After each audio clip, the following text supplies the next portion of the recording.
गरीब माँ का बिगड़ा हुआ बेटा। रमनपुर गांव में रंजन अपनी पत्नी रीमा के साथ रहता था। रीमा प्रेग्नेंट थी।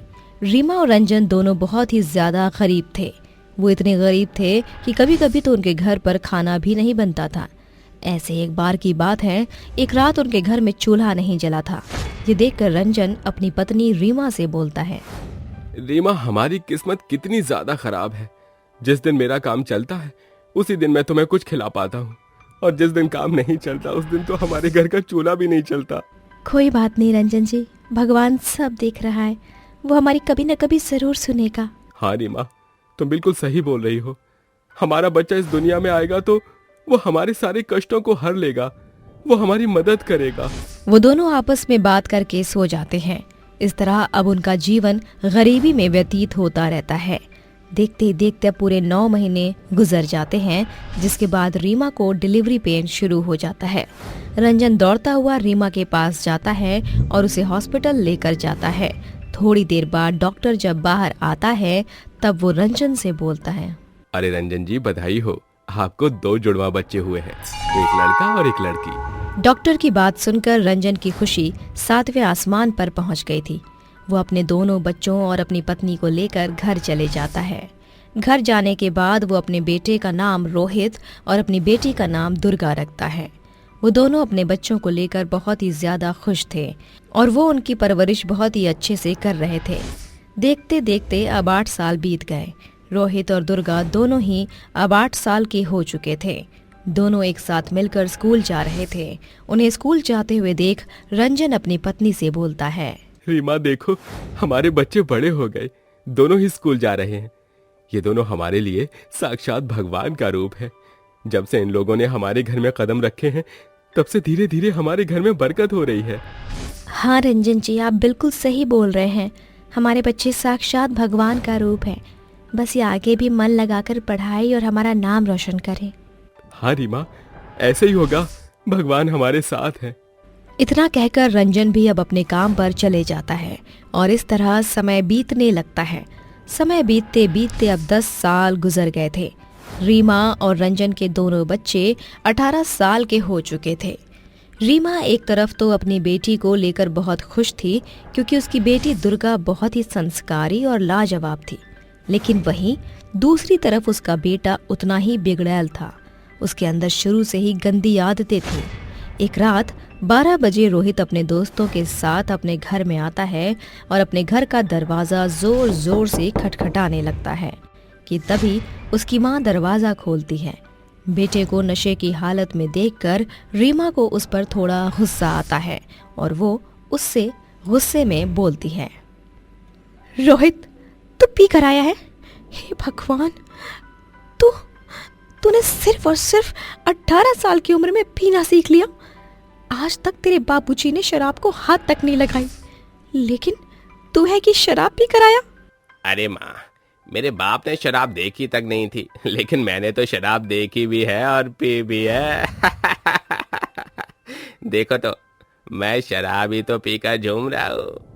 वो दोनों आपस में बात कर ही रहे थे कि तभी वहां दुर्गा आती है और अपने भाई को नशे की हालत में देख चिल्लाते हुए बोलती है, रोहित, तुझे शर्म नहीं आई?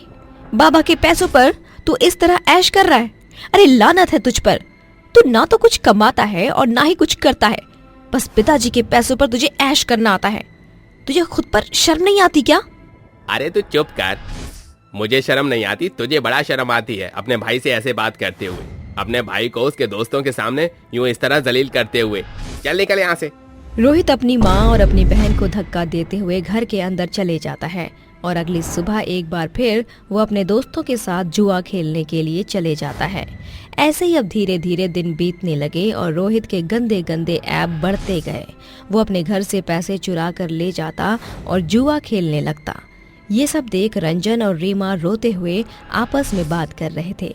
रीमा, मुझे तो लगा था कि हमारा बेटा हमारे कर्जों को निपटा लेगा। हमारे दोनों बच्चे हमारे लिए लकी हैं। हमारी धीरे धीरे बरकत हो रही है, लेकिन मुझे तो पता ही नहीं था कि मेरा बेटा इस तरह नालायक निकल जाएगा। अगर मुझे ये बात पता होती तो शायद मैं उसे पैदा होते ही मार देता। नहीं नहीं, आप ऐसा मत बोलिए। वो चाहे जैसा भी है तो हमारा बच्चा ही ना। अपने बेटे के लिए आप ऐसा मत बोलिए, चाहे जैसा भी है वो हमारा बेटा है। वो लोग आपस में बात कर रहे थे कि तभी बाहर से एक शोर आता है। उस शोर को सुनकर रंजन और रीमा दोनों ही अपने घर के बाहर जाते हैं।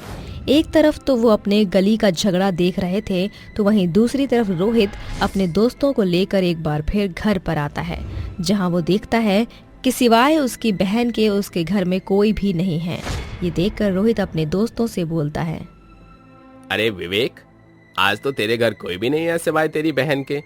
उसको मैं एक कमरे में बंद कर दूंगा और हम अपने ताश को आराम से खेलेंगे। हाँ भाई, तू बिल्कुल सही बोल रहा है। आज हमें रोड पर ताश खेलने की जरूरत नहीं है। हमें तो आज तेरा घर मिल गया और आज हम तेरे घर पे ताश खेलेंगे। वो सभी लोग इतना कहकर ताश खेलने लगते हैं कि तभी उसकी बहन दुर्गा आती है और अपने भाई को अपने घर में ताश खेलता हुआ देख वो उसको एक थप्पड़ जड़ते हुए बोलती है, रोहित तुझे शर्म नहीं आई? तू अपने घर में ताश खेल रहा है, तू अपने घर को नशेड़ियों का अड्डा बना रहा है। अरे जिस माँ बाप ने तुझे इतना पाल पोस कर बड़ा किया, तू उनको इस तरह दुख पहुंचा रहा है, उन्हें खून के आंसू रुला रहा है। तुझे शर्म नहीं आई?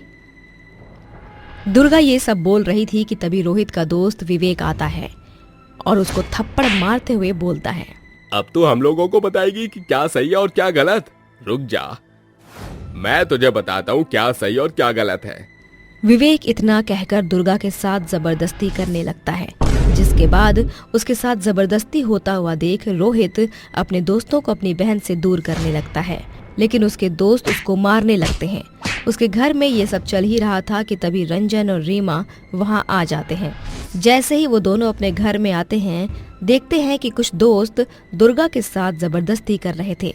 उन्हें देखकर उन दोनों को बहुत गुस्सा आता है, जिसके बाद रंजन पुलिस को फोन करता है।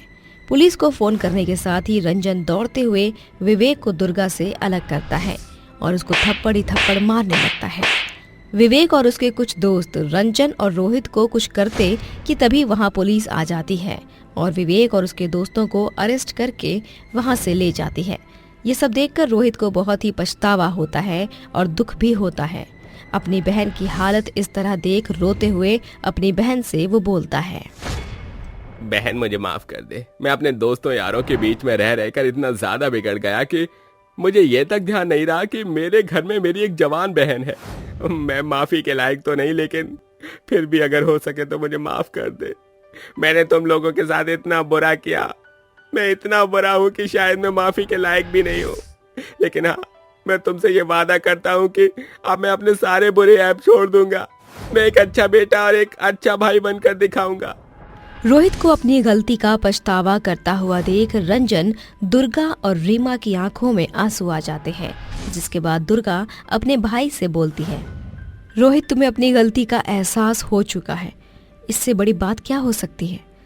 मुझे और कुछ नहीं चाहिए, बस तुम अपने माँ बाप का नाम रोशन करते रहो और सारी बुरी आदतों को छोड़ दो।